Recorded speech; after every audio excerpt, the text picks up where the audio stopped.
ఈ అన్వేషణ అనేవాడు ఎంత ఇదంటే ఇండియన్స్ సబ్స్క్రైబర్స్ ఎక్కువ, హిందువుల సబ్స్క్రైబర్స్ ఎక్కువ. అసలు మతాన్ని ఈ ఇష్యూలకు తీసుకురావడమే చాలా తప్పు. ఆయన స్త్రీ పురుష అనే గురించి చెప్పాడు. మనము చాలా మంది యొక్క మైండ్ సెట్ని మనం మార్చలేము. ఎవరు ఎలాంటి వాళ్ళు మనం చెప్పలేము. పబ్లిక్లో అందరూ బాగానే ఉంటారు. సో ఎవరు ఏ విధంగా ఎప్పుడు ఎలా రియాక్ట్ అవుతారో మనం చెప్పలేము. సో మన వస్త్రధారణ వేసుకుని ఇలాంటి పాశ్చాత్యపు వస్త్రధారణ, ఓవర్ ఎక్స్పోజర్ డ్రెస్లు వేసుకుని వచ్చేవాళ్ళు కొంచెం లిమిటెడ్ పీపుల్ ఉన్నారు పబ్లిక్లోకి వచ్చి అవమానాలు పడుతున్న వాళ్ళు. సో మీరు జాగ్రత్తగా ఉండండి, వాళ్ళని మనం మార్చొచ్చు.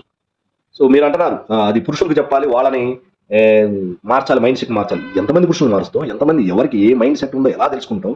సో ఆల్రెడీ చాలా మంది ప్రవచనాల ద్వారా రకరకాల ధర్మాలు చెప్పుకుంటూ వచ్చారు అన్ని మతాల వారు.